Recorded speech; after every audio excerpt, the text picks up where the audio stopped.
Hello everyone, welcome to my channel home science let's crack it. आज हम question number 131 discuss करने जा रहे हैं और यहाँ पर जो पेपर हम डिस्कस कर रहे हैं वो है जून 2023 का। ओके, 130 तक क्वेश्चन हम डिस्कस कर चुके हैं। अब लास्ट 20 क्वेश्चन बचे हुए हैं जो कि आज हम फाइनली डिस्कस करके खत्म कर देंगे। तो आज का ये पेपर कंप्लीट हो जाएगा। ये वीडियो पूरा देखिएगा जिससे कि सारे क्वेश्चंस आपको क्लियर हो सके। ओके, चलिए फिर फटाफट स्टार्ट करते हैं। तो यहाँ पर पहला क्वेश्चन है, arrange the following thinking skills from lower to higher order as per Bloom's taxonomy of objectives. यहाँ पर remembering, applying, creating, evaluating, understanding, analysing. तो ये क्वेश्चन दिए गए हैं, ब्लूम की टैक्सोनॉमी से है। हिंदी भी देख लेते हैं इसकी। ब्लूम की उद्देश्य संबंधी पारिभाषिक शब्दावली के अनुसार निम्नलिखित विचार कौशलों को निम्न क्रम से उच्चतर क्रम की ओर व्यवस्थित कीजिए। तो यहाँ पर ब्लूम की टैक्सोनॉमी से क्वेश्चन है ये, और इसको निम्न से जो है उच्च श्रेणी में इसको लगाना है, यानी कि आप कह सकते हो कि बढ़ते हुए क्रम में इसको लगाना है। तो यहाँ पर ब्लूम की जो टैक्सोनॉमी है, तो यहाँ पर इन्होंने याद करना, अनुप्रयोग करना, सृजन करना, मूल्यांकन करना, समझना और विश्लेषण करना, तो ये दिया हुआ है ऑप्शन। तो सबसे पहले जो इनका ये ब्लूम की टैक्सोनॉमी है, तो चूंकि इन्होंने तीन जो है टैक्सोनॉमी में इन्होंने तीन पक्ष को डिस्कस किया हुआ है, तो उसको अभी हम आगे देखते हैं।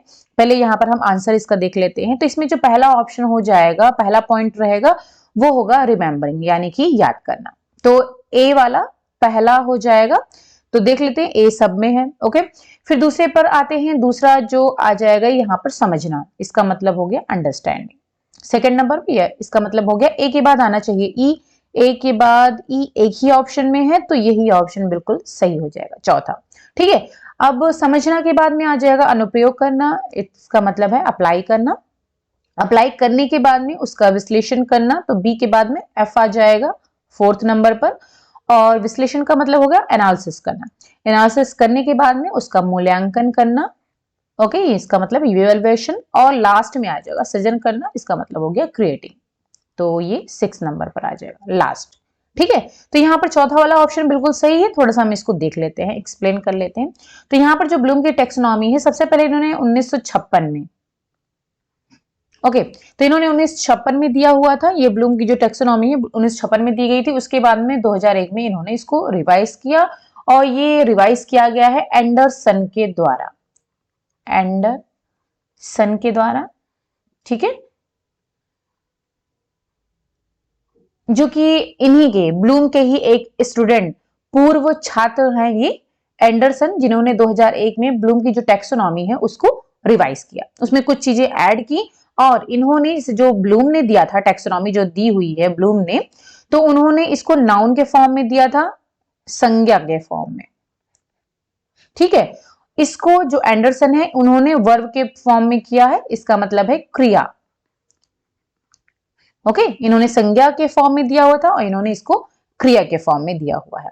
तो यहां पर आप देख सकते हो, नॉलेज है पहला जो 1956 का है, तो उसमें नॉलेज था, कॉम्प्रिहेंशन, एप्लीकेशन, एनालिसिस, सिंथेसिस और इवैल्यूएशन था। 2001 में इन्होंने नॉलेज को यहां पर रिमेंबर, यानी कि ज्ञान, इन्होंने संज्ञा के रूप में दिया, और यहां पर रिमेंबर मीन्स याद करना, तो वो क्रिया के रूप में हो गया।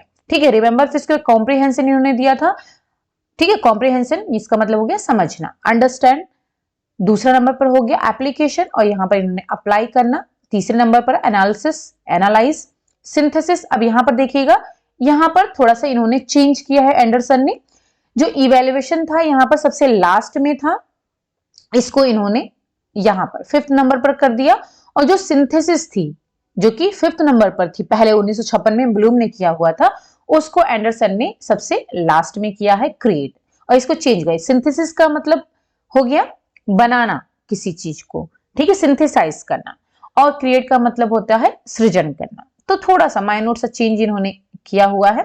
ठीक है, तो यहां पर अब ये इवैल्यूएशन जो सबसे लास्ट में था ये 5th नंबर पर आ गया, और सिंथेसिस जो है वो क्रिएट में बदल गई, और ये आ गई किस पर, सबसे लास्ट में आ गई। तो ये है ब्लूम की टैक्सोनॉमी जो कि 2001 में रिवाइज हुई है एंडरसन के द्वारा। इसको हिंदी में भी मैं दिखा देती हूँ, वास्तविक डोमेन और नया डोमेन। तो यहां पर आप देख सकते हो हिंदी में भी। ठीक है, इसको मैं शेयर कर दूंगी, जो मेरा टेलीग्राम चैनल है home science let's crack it के नाम से, उस पर मैं ये पीडीएफ शेयर कर दूंगी, तो वहां से आप इसका नोट्स आराम से प्राप्त कर सकते हो। ओके, अब इन्होंने जो 3 पक्ष दिए थे उसमें एक था भावात्मक पक्ष जिसे अफेक्टिव डोमेन कहते हैं। इसमें इन्होंने आग्रहण, अनुक्रिया, अनुमूलन, प्रत्ययीकरण, व्यवस्थान और चरित्र निर्माण ये इसके बारे में बताया है भावात्मक पक्ष में।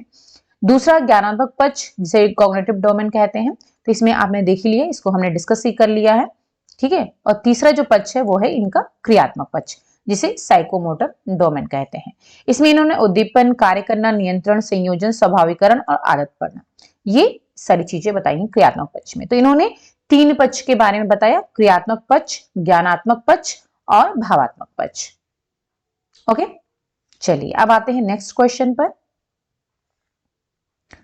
तो यहां पर arrange the following steps of community development process, तो यहां पर दिया है identify resources, identify needs and problems, develop skills and capacity, prioritise needs, take decisions या फिर इवैल्यूएट करना। लास्ट पॉइंट है, हिंदी में भी देख लेते हैं। सामुदायिक विकास प्रक्रिया के निम्नलिखित चरणों को व्यवस्थित करना है यहाँ पर। तो यहाँ पर ए से लेकर के एफ तक पॉइंट्स दिए गए हैं और यहाँ पर सामुदायिक विकास प्रक्रिया को चरण में व्यवस्थित यानी कि स्टेप बाय स्टेप प्रोसेस को लगाना है, क्रम में लगाना है। तो कोई भी विकास की प्रक्रिया हो, जिसे यहाँ पर इन्होंने सामुदायिक विकास की प्रक्रिया कही है, तो कोई कहीं भी किसी भी समुदाय का अगर विकास करना होता है तो सबसे पहला पॉइंट होता है, क्या होता है, तो सबसे पहला पॉइंट होता है आवश्यकता और समस्या की पहचान करना, यानी कि उस समुदाय में किस चीज की उन्हें जरूरत है और वहां पर कौन सी समस्या है जिससे कि वो जूझ रहे हैं, जिसका उन्हें समाधान चाहिए, ठीक है, जिससे वो परेशान है। तो सबसे पहले हम उनकी आवश्यकता को जानेंगे और समस्याओं की पहचान करेंगे। तो पहला पॉइंट तो ये हो गया। दूसरा पॉइंट क्या है, दूसरा पॉइंट ये फिर आ जाएगा कि जो भी उनकी आवश्यकता है उसमें सबसे प्राथमिकता पर क्या है। भाई बहुत सारी उनके पास समस्याएं होंगी, उनकी बहुत सारी नीड्स होंगी, लेकिन उन नीड्स में सबसे जरूरी क्या है, क्योंकि हम एक साथ सारी आवश्यकताओं को पूरा नहीं कर सकते हैं, एक साथ सारी समस्या का समाधान नहीं कर सकते हैं। तो पहले उनकी हम समस्याओं को सुनेंगे, उनकी आवश्यकताओं को सुनेंगे, उसके बाद में जो सबसे जरूरी आवश्यकता होगी, जो सबसे जरूरी समस्या होगी, उस पर हम ध्यान देंगे और उसको प्राथमिकता पर लेंगे। तो उसमें से आवश्यकताओं की प्राथमिकता तय करना, ठीक है। तो दूसरा पॉइंट ये हो गया। अब यहां पर हम थोड़ा सा ऑप्शन में भी देख चलते हैं। तो पहला ऑप्शन तो बी हो जाएगा, तो ए और ए ये तो गलत है, दो हट गया, दो ऑप्शन बचे हुए हैं, बी सही है। उसके बाद में इसमें ए दिया है, इसमें डी दिया गया और हमारा जो सही है वो है डी। तो ए वाला क्रॉस हो गया, बचा दूसरा वाला बी डी। अब इसके बाद में क्या आ जाएगा, हमने प्राथमिकता की पहचान कर लिए, कौन सबसे जरूरी है। उसके बाद में उससे रिलेटेड जो भी संसाधन है उनके पास अवेलेबल है या फिर नहीं है, उसकी हम पहचान करेंगे। और पहचान करने के बाद में फिर हम आएंगे सी पर। उस जो भी अब समस्या की पहचान हो गई, संसाधन की पहचान हो गई है, अब उससे रिलेटेड जो भी स्किल्स हैं हमारे पास, जो भी क्षमता है उसका विकास करना, नहीं है तब भी उनका विकास करना, और जो ऑलरेडी है तो उसके बारे में जानना समझना, ठीक है। चौथे नंबर पर ये आ जाएगा। और फिर आ जाएगा निर्णय लेना 5वें नंबर पर, इसका मतलब ई आ जाएगा। और लास्ट में आ जाएगा मूल्यांकन करना। हमने निर्णय ले लिया, अब निर्णय लेकर के हम उस समस्या के समाधान पर काम करेंगे। अब काम करने के बाद में जब पूरा समस्या का समाधान हो जाएगा तो एक बार हम उसका मूल्यांकन करेंगे कि वो सही डायरेक्शन में हुआ या फिर नहीं हुआ, या फिर वास्तव में उस समस्या का समाधान हुआ है या फिर नहीं हुआ, कहाँ गलती हुई है, अगर हुई है तो फिर से उसको रिवाइज करेंगे। तो ये पॉइंट्स है, ओके, सामुदायिक विकास प्रक्रिया के चरण। तो इसमें दूसरा वाला ऑप्शन बिल्कुल सही है। अब आते हैं नेक्स्ट क्वेश्चन पर। The sequential steps of carrying out a case study are. तो यहाँ पर भी ए से लेकर के ई तक पॉइंट्स दिए गए हैं। तो इसमें carry out field work, identify and defining the research problem, considering reliability and validity of study, identifying the case to be studied, setting the research design. तो यहाँ पर केस स्टडी यानी कि रिसर्च से ये क्वेश्चन है, हिंदी में भी देख ले इसको। वैयक्तिक अध्ययन को संचालित करने के क्रमीय चरण है। क्षेत्र कार्य करना, शोध समस्या की पहचान करना और परिभाषित करना, विश्वसनीयता और अध्ययन की वैधता निर्धारण, अध्ययन किए जाने वाले मामले की पहचान करना और शोध डिजाइन को निश्चित करना। तो देख लेते हैं। तो सबसे जैसे अभी जस्ट हमने उस पर इसके ऊपर पढ़ा कि कोई भी कम्युनिटी में डेवलपमेंट प्रोसेस हम करने जा रहे हैं, तो उसमें भी हम सबसे पहले क्या करेंगे, समस्या की पहचान करेंगे। तो वैसे भी रिसर्च में भी होता है, जब भी इससे रिसर्च का मान लो आप कोई रिसर्च वर्क करने जा रहे हैं तो उसमें सबसे पहले हम क्या करते हैं, टॉपिक का चुनाव करते हैं। टॉपिक कैसे चुनते हैं, समस्या की पहचान करना, या भी जिस कम्युनिटी में हम करना चाह रहे हैं, जिस एरिया में हम अपना रिसर्च वर्क करना चाह रहे हैं, तो वहां पर हम देखते हैं कि वहां पर कौन सी ऐसी समस्या है जिससे ज्यादा लोग परेशान है, ठीक है, तो वहां पर समस्याओं की पहचान करते हैं। तो इसमें सबसे पहला पॉइंट यही होता है, शोध समस्या की पहचान करना और उसको परिभाषित करना। तो पहला पॉइंट हो जाएगा बी। तो यहाँ पर आप देख सकते हो, देखिए एक पहला पॉइंट ही अगर आपको पता है तो चारों ऑप्शन में से इसमें ए है, इसमें ई है और इसमें बी है, तो ए वाला कट गया, ई वाला कट गया, बचा दो, बी भी। अब दूसरा देखते हैं, अब हमें शोध समस्या की पहचान होगी, अब उसके बाद में हम क्या करेंगे, शोध डिजाइन निश्चित करेंगे। ठीक है, दूसरा, तो दूसरा आ जाएगा हमारा ई। तो ये वाला भी कट हो गया, बचा दूसरा वाला ऑप्शन सही है। ठीक है, तो हम समस्या की पहचान हमने कर लिया। ठीक है, टॉपिक का चुनाव हो गया, उसके बाद में हम रिसर्च डिजाइन तैयार करेंगे। जो रिसर्च डिजाइन तैयार की जाती है, रिसर्च डिजाइन तैयार करने का मतलब ये हुआ कि उसमें हमें कौन से एरिया को हमें लेना है, वहां पर कौन सा हमारा टारगेट ग्रुप होगा, उसकी पहचान करना, उसके बाद में कौन से मेथड्स का हम यूज करेंगे, कौन से टेस्ट लगाएंगे, जो भी रिजल्ट हमारा निकलेगा उस पर हम कौन सा टेस्ट लगाएंगे। तो ये सब कुछ जो है रिसर्च डिजाइन के अंतर्गत आता है। ठीक है, तो डिजाइन तैयार हो जाएगी, उसके बाद में डी वाला ऑप्शन आ जाएगा, अध्ययन किए जाने वाले मामले की पहचान करेंगे। ठीक है, फिर उसके बाद में क्षेत्र कार्य करेंगे, यानी कि फील्ड वर्क की अगर जरूरत है तो फील्ड वर्क करेंगे, और लास्ट में हम विश्वसनीयता और अध्ययन की वैधता निर्धारण, यानी कि इसमें फिर हम टेस्ट लगाना, रिजल्ट निकालेंगे टेस्ट लगा करके, एफ टेस्ट, डी टेस्ट, बहुत सारे टेस्ट होते हैं, तो फिर हम उससे विश्वसनीयता और अध्ययन की वैधता का निर्धारण करेंगे। तो दूसरा वाला ऑप्शन बिल्कुल ही सही है इसमें। चलिए अब आते हैं नेक्स्ट क्वेश्चन पर, the sequential steps of calculation of F R. तो यहां पर भी स्टेप्स दिए गए हैं, इसे हमें क्रम में लगाना है। एफ के परिकलन के क्रमीय चरण है। ठीक है, तो सबसे पहले इसमें हम क्या करेंगे, चलिए दोनों हिंदी और दोनों दिया हुआ है, आप देखते हुए चलो। तो पहला इसमें हम क्या करेंगे, arrange the raw data in tabular form, यानी कि अशोधित आंकड़े को सारणी रूप में व्यवस्थित करेंगे। तो सबसे पहला ऑप्शन हो जाएगा बी। अब यहाँ पर देखते हैं सी बी ए ई, तो ये तो पहले ही कट हो गया तीनों ऑप्शन, बचा एक ही ऑप्शन, तो इसका मतलब ये सही हो गया दूसरा वाला। पहले हम अरेंज रॉ डेटा इन टैबुलर फॉर्म यानी कि सारणी रूप में व्यवस्थित करेंगे, उसके बाद में क्या करेंगे, सी वाला आ जाएगा, calculate row table and column total. ठीक है, फिर उनको कैलकुलेट करेंगे, जो रो टोटल है कॉलम टोटल है उनको कैलकुलेशन करेंगे। पहले टेबल फॉर्म में अरेंज कर देंगे, उसके बाद में उसको हम कैलकुलेशन करेंगे। कैलकुलेशन करने के बाद में फिर ईच रो टेबल जो टोटल है उसको हम क्या करेंगे, इसका स्क्वायर करेंगे। स्क्वायर करने के बाद में हम क्या करेंगे, compute mean values for column, यानी कि कॉलम के लिए माध्य मानों की गणना करना। ठीक है, मीन वैल्यू निकालेंगे और लास्ट में ये वाला ऑप्शन आ जाएगा, square each raw score and calculate squared column totals and grand total. Okay, यानी कि प्रत्येक पंक्ति स्कोर का वर्ग और वर्ग कॉलम योगों और कॉलम योगों का परिकलन करना। चलिए आते हैं नेक्स्ट पर। अब है यहाँ पर नेक्स्ट क्वेश्चन। अब यहाँ पर एसएसआर और रीजनिंग दी गई है। ठीक है, तो यहाँ पर दिया गया है जो कथन है वो है, presence of phytates in food make iron unavailable. Reason है कि in presence of calcium and magnesium phytate forms soluble complexes with iron. Okay, अब इसमें बताना है कौन सा सही है कौन सा गलत है, हिंदी में भी देख लेते हैं। तो यहाँ पर है, भोजन में फाइटेट की उपस्थिति आयरन को अनुपलब्ध यानी कि अनअवेलेबल करती है। रीजन है कि कैल्शियम और मैग्नीशियम की उपस्थिति में फाइटेट आयरन के साथ घुलनशील सम्मिश्रण निर्मित करता है।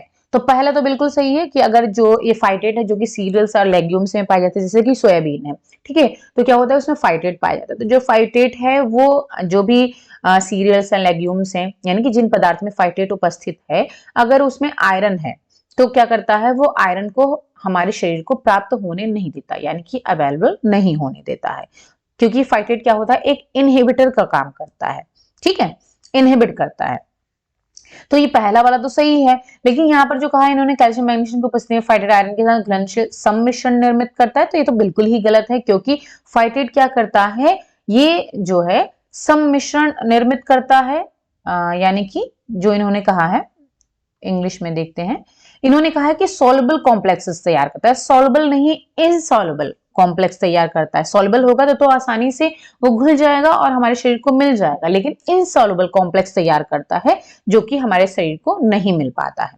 ठीक है, तो इसी वजह से जो है दूसरा वाला जो कथन है वो गलत है, पहला वाला सही है। तो ए सत्य है लेकिन आर असत्य है। और यहां बता दें कि अगर जो आयरन है अगर हमारे शरीर को आयरन अवेलेबल होना है, यानी कि अवेलेबिलिटी के लिए सबसे बेस्ट चीज है आयरन के साथ में, इसका बेस्ट कौन क्या चीज है, वो है विटामिन सी। अगर हम विटामिन सी लेते हैं, ठीक है, आयरन के साथ में, तो जिन भी खाद्य पदार्थों में आयरन उपलब्ध है, तो अगर हम विटामिन सी ले रहे हैं तो आयरन हमारे शरीर को बहुत ही आसानी से, बहुत ही सरलता से अवेलेबल हो जाता है, क्योंकि विटामिन सी जो है आयरन के लिए बहुत ही मतलब इसके सपोर्ट में काम करता है। जैसे कि हम विटामिन डी जो है कैल्शियम और मैग्नीशियम के लिए सपोर्ट का काम करता है, वैसे ही आयरन के लिए विटामिन सी बहुत जरूरी होता है, क्योंकि अगर आप विटामिन सी नहीं ले रहे हैं तो फिर क्या होता है, आयरन हमारे शरीर को अवेलेबल नहीं हो पाता है। लेकिन विटामिन सी अगर है तो विटामिन सी उसको आसानी से अवेलेबल करा देता है, ठीक है। तो यहाँ पर तीसरा वाला ऑप्शन बिल्कुल सही है। अब आता है 136 नंबर क्वेश्चन है, in union dyeing a fabric containing 2 or more generic fibre types can be dyed in a single uniform colour. Reason है कि a dye having affinity for both fibre is used to dye the fabric. ठीक है, हिंदी में भी देख लेते हैं। अभिकथन है कि यूनियन रंगाई में 2 अथवा अधिक सामान्य रेशा प्रकारों को मिलाते हुए कोई वस्त्र किसी एकल एक समान रंग में रंगा जा सकता है। कारण है कि दोनों प्रकार के रेशों से सादृश्य रखने वाला कोई रंजक वस्त्र रंगने में प्रयुक्त होता है। ठीक है, तो यहाँ पर पहला वाला ऑप्शन तो सही है। ठीक है, कि यूनियन 2 अथवा अधिक सामान्य रेशा प्रकारों को मिलाते हुए कोई वस्त्र किसी एकल एक समान रंग में रंगा जा सकता है, लेकिन दूसरा वाला गलत है। ठीक है, अब इसको हम देख लेते हैं। तो यहाँ पर तीसरा वाला ऑप्शन सही है, ए सत्य है लेकिन आर असत्य है। थोड़ा सा हम इसको एक्सप्लेन कर लेते हैं। देखिए यहाँ पर इंग्लिश में भी दिया है, इसका हिंदी भी है, सेम है, तो आप हिंदी इंग्लिश जिसमें भी बेटर लगता है आपको पढ़ सकते हो। सबसे पुराना मिश्रण ऊन और कपास है। ठीक है, सबसे पुराना मिश्रण ऊन और कपास है, जिसका उपयोग कपड़े बनाने के लिए किया जाता है, जिसे यूनियन के रूप में जाना जाता है। ठीक है, यानी कि जब ऊन और कपास रेशे को मिला करके कपड़ा तैयार किया जाता है तो उसको यूनियन के रूप में जाना जाता है। इस कारण से इन दोनों रेशों के मिश्रण की रंगाई को, यानी कि इन दोनों रेशों से के मिश्रण से जो कपड़ा बनेगा उसकी रंगाई को अक्सर संघ रंगाई या फिर यूनियन डाइंग कहा जाता है। ठीक है, संघ रंगाई को इंग्लिश में यूनियन डाइंग कहते हैं। तो जो जैसे मतलब जनरली यहाँ बात की जा रही है कि ऊन और कपास से मिश्रित जो रेशे होते हैं उनसे जो कपड़े बनते हैं उनकी जो रंगाई होती है उनको यूनियन डाइंग कहा जाता है। अब यूनियन रंगाई 2 या 2 से अधिक प्रकार के रेशों या धागों वाले कपड़े को एक ही रंग में रंगने की एक विधि है। ठीक, आगे देखते हैं। यूनियन रंगाई में अक्सर 2 अलग अलग डाई बाथ में उपयुक्त रंगों का उपयोग करके प्रत्येक फाइबर घटक को अलग से रंगना शामिल होता है। यानी कि अलग अलग रेशे हैं, जैसे यहाँ ना प्रत्येक फाइबर घटक को, यानी कि हर एक फाइबर के लिए जो है अलग अलग डाई बाथ होता है और उनको अलग अलग से रंगा जाता है, डाई किया जाता है। ओके, अब यूनियन जो रंगाई होती है इसमें विभिन्न रेशों को रंगने की कई सारी संभावनाएं, यानी कई सारी पॉसिबिलिटी है, कई तरीके से इनको रंगा जाता है। जैसे पहला है ठोस शेड रंगाई। सभी रेशे एक जैसे रंग के होते हैं, यानी जिसमें रेशे तो कई प्रकार के हैं लेकिन सारे के रंग एक जैसे हैं, तो उनको ठोस शेड रंगाई बोलते हैं। दूसरा है आरक्षित रंगाई। इसे कम से कम एक रेशा बिना रंगे होता है और सफेद रहता है। ठीक है, यानी कि उसमें कम से कम एक रेशा जो होगा वो व्हाइट रहेगा, उसमें रंग नहीं चढ़ाया जाता है, डाई नहीं किया जाता है। फिर आता है इसी में क्रॉस डाइंग है। विभिन्न रेशों को अलग अलग रंगों में रंगा जाता है, जो रेशे हैं उनको अलग अलग रंगों में रंगा जाता है। टोन इन टोन रंगाई। विभिन्न रेशों का रंग एक जैसा होता है लेकिन गहराई अलग अलग होती है। इसका मतलब है कि जैसे रेड मान लीजिए कलर है तो डार्क रेड, फिर उससे लाइट, फिर उससे लाइट, फिर उससे लाइट, यानी कि एक ही रंग के कई सारे शेड, तो उनको टोन इन टोन रंगाई कहते हैं। ओके, इसको आप इंग्लिश में भी अगर देखना चाहो तो यहाँ पर दिया solid shade dyeing, reserve dyeing, cross dyeing और tone in tone dyeing. Okay, तो यहाँ पर तो आप समझ गए हो जैसे जो इन्होंने कहा ये क्यों गलत है। दोनों प्रकार के रेशों से सादृश्य रखने वाला कोई रंजक वस्त्र रंगने में प्रयुक्त होता है, यानी कि जो कि दोनों प्रकार के रेशों को रंगा जा सकते हैं, ऐसे रंग का यूज किया जाता है। तो ऐसा नहीं है, इसमें जो अलग अलग प्रकार के रेशे होते हैं उनको अलग अलग डाई बात में रंगा जाता है। तो सेम रंग में भी रंगा जा सकता है, अलग अलग रंगों में भी रंगा जा सकता है, एक ही रंग के कई सारे शेड में भी रंगा जा सकता है। ठीक है, तो इस वजह से यहाँ पर ए सत्य है लेकिन आर असत्य है। चलिए बात है नेक्स्ट पर। The importance of alignment of body is not for static posture but as a means of handling the body during movement. Reason है कि as long as balance of head over chest and chest over pelvis is maintained at work and for different activities, a minimum of muscular effort is required to hold the body upright. ठीक है, फिर है अभिकथन, शरीर को स्थिर स्थिति के लिए एक सीध में रखने का महत्व नहीं है बल्कि इसका महत्व संचलन के दौरान शरीर के रख रखाव के उपाय के लिए। यानी यहाँ पर जो ये कह रहे हैं कि अगर हम अपने शरीर की जो हमारी स्थिर स्थिति है, यानी कि हम अपने शरीर को एक सीधी जो है सीध में रखें, तो उसका कोई महत्व नहीं है कि उससे हमारी बॉडी, हम थकेंगे नहीं या फिर हमारा जो शरीर नहीं थकेगा। तो ऐसी बात नहीं, अगर हम अपने शरीर को सीधा रखते हैं तो इसका जो है कोई भी इससे मतलब नहीं है। कहा गया जो अलाइनमेंट ऑफ बॉडी है, ठीक है, तो इसका हमारा जो बॉडी का अगर हम बैलेंस की बात करें, बॉडी बैलेंस की बात करें, तो उससे जो है हमारे बॉडी को एक स्टैटिक पोस्चर में यानी कि सीध में रखने का कोई महत्व नहीं है, बल्कि मूवमेंट के समय हमारा बॉडी का पोस्चर कैसा है वो महत्व रखता है। ठीक है, तो इनके कहने का मतलब ये है कि जब हम कोई काम कर रहे होते हैं, हमारी बॉडी जब मूव हो रही थी, तो उस कंडीशन में हमारे बॉडी का पोस्चर कैसा है ये महत्वपूर्ण है, ना कि हमारी बॉडी को हम सीध में रखें, ये महत्वपूर्ण है। ठीक है, फिर कारण इन्होंने कहा कि जब तक कार्य के समय छाती के ऊपर सिर और पेल्विस के ऊपर छाती का संतुलन बनाए रखा जाता है, तभी विभिन्न कार्यों के लिए शरीर का सीधा रखने के लिए न्यूनतम मांसपेशी प्रयास करना पड़ता है। इनका कहने का मतलब है कि छाती के ऊपर सिर और पेल्विस के ऊपर छाती अगर एक बैलेंस में रहता है, संतुलन में रहता है, तो हम कोई भी कार्य कर रहे होते हैं तो उससे क्या होता है, जो हमारे शरीर की कम से कम मांसपेशियों को काम करना पड़ता है। इससे क्या होता है, हमें कम थकान लगती है। ठीक है, यानी कि बॉडी का पोस्चर सही होना चाहिए, बैलेंस में होना चाहिए। तो दोनों ही कथन सही है, इसका मतलब ए और आर दोनों सत्य है और आर ए की सही व्याख्या है।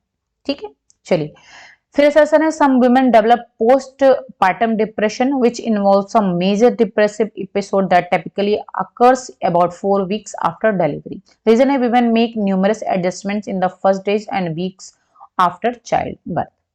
हिंदी में देख लेते हैं। कुछ महिलाओं को प्रसव पश्चात अवसाद यानी कि पोस्टपार्टम डिप्रेशन हो जाता है, जिसमें प्रसव के लगभग 4 सप्ताह का मतलब लगभग 1 महीने बाद विशेष रूप से बहुत अधिक अवसाद हो जाता है। कारण क्या है कि महिलाएं बच्चे को जन्म देने के प्रथम कुछ दिनों में और कुछ सप्ताह बाद तक कई समायोजन करती हैं। तो दोनों ही कथन बिल्कुल सही हैं, क्योंकि डिलीवरी के बाद में होता क्या है कि चूंकि डिलीवरी से पहले यानी कि जब मां प्रेग्नेंट थी तब से लेकर के जब से प्रेगनेंसी होती है तो बहुत सारे हार्मोन्स निकलते हैं, बहुत सारे बॉडी चेंजेस होते हैं, बहुत सारे चेंजेस होते हैं महिलाओं के अंदर, जिससे होता क्या है कि उनमें जो है पोस्टपार्टम डिप्रेशन होने की संभावना बहुत ज्यादा होती है। ओके, क्योंकि बहुत सारे एडजस्टमेंट करने होते हैं। दोनों ऑप्शन बिल्कुल सही है और व्याख्या भी सही है। फिर है स्टेटमेंट दिया है, the power of the press to bring about social, political और economic development is limited. Statement दूसरा है, in capitalist societies the press is primarily like any other business और इंडस्ट्री। हिंदी में देख लेते हैं। सामाजिक, राजनीतिक या आर्थिक विकास लाने में प्रेस की शक्ति सीमित है, सही बात है। दूसरा है कि पूंजीवादी समाज में प्रेस मुख्यतः किसी अन्य व्यवसाय या उद्योग के समान। दोनों ही सही है कथन। ठीक है, क्या है कि जो पूंजीवादी समाज है वहां पर जो प्रेस है वो जैसे अदर बिजनेस और उद्योग होते हैं वैसे ही ये भी है, लेकिन इसकी जो सामाजिक, राजनीतिक और जो आर्थिक विकास में जो इसकी शक्ति है वो सीमित है, उसका लिमिटेशन है, यानी कुछ भी ये नहीं दिखा सकते हैं, इसका एक लिमिटेशन होता है। चूंकि फिलहाल तो प्रेजेंट टाइम पर हम कह सकते हैं कि कोई लिमिट नहीं रह गया है, कुछ भी दिखा रहे हैं, तो प्रेजेंट टाइम पे कोई भी न्यूज टीवी में देखने का मन नहीं करता है, क्योंकि पता नहीं क्या दिखाते थे, उल्टी सीधी चीजें दिखाते थे, काम की कोई भी चीज नहीं दिखाते ये लोग। लेकिन इनकी लिमिट होती है, इसकी जानकारी हमें होनी चाहिए। ओके, तो दोनों कथन सही हैं। फिर है assertion है, for determining validity a set of other propositions are matched with the results received by using the measurement instrument। reason है कि a measure is said to possess validity to the degree that it conforms to predicted correlation with other theoretical proportions। वैधता का निर्धारण करने के लिए परिमापकीय की सहायता से प्राप्त परिणामों का अन्य प्रतिज्ञापतियों के साथ सुमेलन किया जाता है। कारण है कि परिमाप में वैधता की उतनी मात्रा मानी जाती है जितनी पुष्टि सैद्धांतिक प्रतिज्ञातियों के साथ अनुमानित सहसंबंध से प्राप्त होती है। तो इसमें भी दोनों ही सही है। अब यहाँ पर पैराग्राफ स्टार्ट हो जाता है। तो जो प्रेजेंट टाइम पर जो भी नेट के एग्जाम में पैराग्राफ्स आ रहे हैं, बहुत ही इजी पैराग्राफ्स आते हैं। अगर आप थोड़ा सा ध्यान दे दो तो बिल्कुल टू द पॉइंट क्वेश्चन पूछा जाता है, जो कि आपके पैरा में मिल जाता है। मैंने यहाँ पर अंडरलाइन किया हुआ है, तो फटाफट मैं इसको आंसर आपको दिखाते हुए चलती हूँ। ठीक है। Parents of adopted children should, इन्होंने पूछा है कि not be supportive and caring, monitor their child's behaviour, not communicate with their children, let their children be dependent on them. अब यहाँ पर मैं एक चीज बता दूं, पहले मैं बता चुकी हूँ कि जब भी आप पैराग्राफ सॉल्व करते हो तो उसमें पैराग्राफ मत पढ़िए पहले। जैसे क्वेश्चन सॉल्व, एक तो इस समय तो ऑनलाइन हो गया है, तो ऑनलाइन में क्या होता है कि आप जो है पूरे पैराग्राफ्स बार बार इधर उधर हम देख नहीं सकते हैं कि क्वेश्चन देख लें एक बार पैराग्राफ देख लें, तो इस तरीके से पॉसिबल नहीं हो पाता है। तो सबसे पहले आप क्या करिए कि क्वेश्चंस जो पैराग्राफ दिया गया है उसके क्वेश्चन पहले पढ़ लीजिए। ठीक है, क्वेश्चन में क्या क्या पूछा गया है, उसके बाद में पैराग्राफ पढ़िए। भले ही एक बार दो बार दो तीन बार पैराग्राफ पढ़ना पड़े, लेकिन पहले पैराग्राफ मत पढ़िए, पहले क्वेश्चन पढ़िए, क्वेश्चन में पूछा क्या गया है, जिससे कि क्वेश्चन जो पूछा गया वो आपके माइंड में रहेगा। और जैसे ही आप पैराग्राफ पढ़ोगे जहां पर आंसर आपको लगे वहीं पर अंडरलाइन कर लो और टिक लगा दो। ठीक है, तो पहला पूछा गया कि जो पेरेंट्स ऑफ एडॉप्टेड चिल्ड्रन हो उन्हें क्या करना चाहिए। देखिए दूसरी लाइन में ही है, मॉनिटर द चाइल्ड्स बिहेवियर। ठीक है, यानी कि जो भी गोद लेने के लिए बच्चे हैं तो उनकी बिहेवियर को मॉनिटर करना चाहिए। तो यहाँ पर दूसरा वाला ऑप्शन सही है, मॉनिटर देयर चाइल्ड्स बिहेवियर। ठीक है, क्योंकि तीनों ही गलत है। हिंदी में भी आप देख सकते हो, यहाँ पर बच्चों की जो गतिविधियां हैं उनकी निगरानी करना चाहिए, उनका जो व्यवहार है, उनकी जो गतिविधियां हैं, उनको जो गोद लेने वाले माता पिता हैं उन्हें उनकी गतिविधियों और उनके व्यवहार की निगरानी करनी चाहिए। तो यहाँ पर गोद लिए गए बच्चों के माता कैसा होना चाहिए, अपने बच्चों के व्यवहार की निगरानी करनी चाहिए। दूसरा वाला सही है ऑप्शन।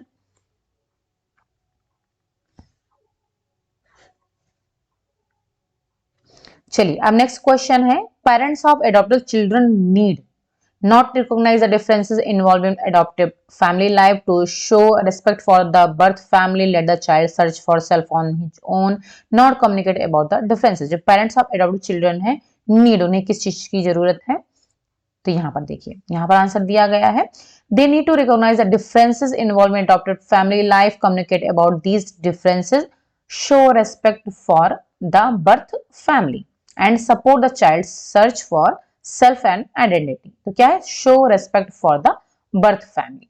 तो ये वाला ऑप्शन सही है, to show respect for the birth family. जन्म देने वाले परिवार के प्रति सम्मान दिखाना, ये करना चाहिए। तो क्या है यहाँ पर दूसरा वाला, जन्म देने वाले परिवार के लिए सम्मान दिखाएं। कौन, गोद लिए गए माता बच्चों के माता पिता को चाहिए कि वो जन्म देने वाले परिवार के लिए सम्मान दिखाएं। तो टू द लाइन जो है आपको क्वेश्चन का आंसर मिल जाएगा पैराग्राफ में, बस ध्यान से पढ़ने की जरूरत है। तो पहले क्वेश्चन पढ़िए फिर पैराग्राफ पढ़िए। नेक्स्ट क्वेश्चन है, attachments can become problematic if, कब प्रॉब्लमैटिक हो सकते हैं अटैचमेंट, तो चलिए हम आपको आंसर दिखा दें। Attachment can become problematic if parents have unresolved fertility issues और the child does not meet the parents expectations. तो पहला वाला ही ऑप्शन सही है, parents have unresolved fertility issues and the child does not meet the parents expectation। तो यहाँ हिंदी में देख लीजिए, यदि माता पिता की प्रजनन संबंधी समस्याओं का समाधान नहीं हुआ है या बच्चा माता पिता की अपेक्षाओं को पूरा नहीं करता है तो लगाव में समस्या उत्पन्न हो सकती है। ठीक है, तो पहला वाला आंसर सही है। चलिए फिर है, right time to talk about adoption is.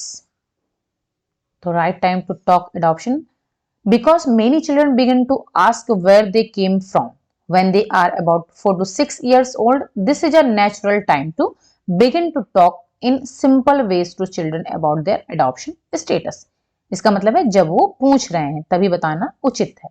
When children begin to ask where they came from, तो ये राइट टाइम होता है उनको बताना। चूंकि अनेक बच्चे 4 से 6 वर्ष के होने के उपरांत यह पूछना शुरू करते हैं कि वे कहां से आए हैं, बच्चों को गोद ले जाने की स्थिति के बारे में उनसे सामान्य तरीके से बातचीत करने का यह स्वाभाविक समय होता है। ठीक है, तो ये पहला वाला ऑप्शन सही है, जब बच्चे यह पूछना प्रारंभ करते हैं कि वे कहां से आए हैं, तो ये वाला आंसर सही है। फिर है प्रॉब्लम्स में arise for the adopted parents because also problems may arise from the desire of adoptive parents to make life too perfect for the adoptive childs and to present a perfect image of themselves to the child। तो यहां पर कौन सा सही है, तीसरा वाला, parents present a perfect image of themselves to the adopted child, तभी प्रॉब्लम शुरू होती है। जीवन को अत्यधिक परिपूर्ण बनाने और बच्चों को अपनी आदर्श तस्वीर प्रस्तुत करने संबंधी माता पिता की इच्छा से समस्याएं उत्पन्न हो सकती हैं। गोद लेने वाले बच्चों के लिए समस्याएं उत्पन्न हो सकती हैं क्योंकि माता पिता गोद लिए गए बच्चों को अपनी आदर्श तस्वीर प्रस्तुत करते हैं, तो ऐसी कोशिश करते हैं तो समस्या उत्पन्न हो सकती है। फिर है नेक्स्ट पैराग्राफ है, number of industries in country generating hazardous waste. कितनी कंट्री है, There are about 41,523 industries in the country generating about 7.9 million tons of hazardous waste annually। कितना है, तीसरा वाला 41,523। देश में करीब 41,523 उद्योग हैं जो कि वार्षिक रूप में 7.9 मिलियन टन के करीब घातक अपशिष्ट पैदा कर रहे हैं। कितने, देश में घातक अपशिष्ट का उत्पादन करने वाले उद्योगों की संख्या है 41,523। फिर है how much landfillable waste is produced annually, तो ये है out of which landfillable waste is about 3.32 million tonnes, 3.32 million tonne. तो यहां पर आप देख सकते हो जिनमें से जमीन में भरने वाला अपशिष्ट करीब 3.32 मिलियन टन है, तो ये वाला ऑप्शन सही है। फिर है TSDF स्टैंड्स फॉर, इसका फुल फॉर्म पूछा गया है, तो ये है treatment storage and disposal facilities. Treatment storage and disposal facilities, चौथा वाला ऑप्शन सही है। तो यहाँ पर हिंदी में भी आप देख सकते हो, उपचार भंडारण और निस्तारण सुविधा, जो कि फिलहाल इनमें हिंदी नहीं दिया, इंग्लिश में ही दे दिया है, treatment storage and disposal facilities. Total incinerable waste generated in country is, तो यहाँ देख सकते हो आप incinerable waste is about 0.6 million ton और परसेंटेज में है 7.6%। तो यहाँ परसेंटेज इन्होंने पूछा है 7.6% हो जाएगा। हिंदी में भी भस्म किए जाने वाले अपशिष्ट 0.6 मिलियन टन है, यहाँ परसेंटेज नहीं दिया है तो आप इंग्लिश वाले में से देख सकते हो 7.6% देश में भस्म करने योग्य अपशिष्ट का कुल उत्पादन है। फिर है batteries management and handling rules came in, batteries यहाँ पर आप देख सकते हो the batteries management and handling rules 2001 was to regulate the collection, 2001 में आया है। ठीक है, बैटरीज मैनेजमेंट एंड हैंडलिंग नियम 2001 देश में संग्रहण, विशेषीकरण, पुनर्चक्रण के जैसे ही शीशा अम्ल प्रयुक्त बैटरियों के आयात को विनियमित करने के लिए बनाया गया था। कब, 2001 में। ओके, चलिए, तो यहां पर हमारा ये जो जून 2023 का पेपर था वो कंप्लीट होता है। यहाँ पर हमने सारे पेपर डिस्कस कर लिए हैं।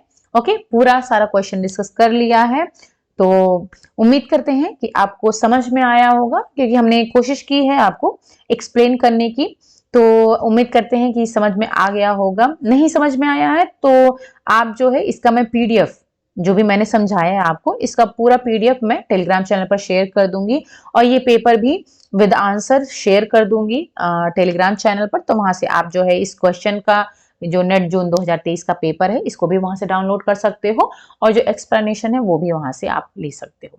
ओके, तो अगर समझ में आया है, अच्छा लगा है वीडियो, तो जरूर लाइक जरूर कर दीजिए और नए हैं तो सब्सक्राइब कर लीजिए और ज्यादा से ज्यादा शेयर करिए। ओके, चलिए फिर मिलते हैं नेक्स्ट वीडियो में। Thank you so much, bye bye and take care.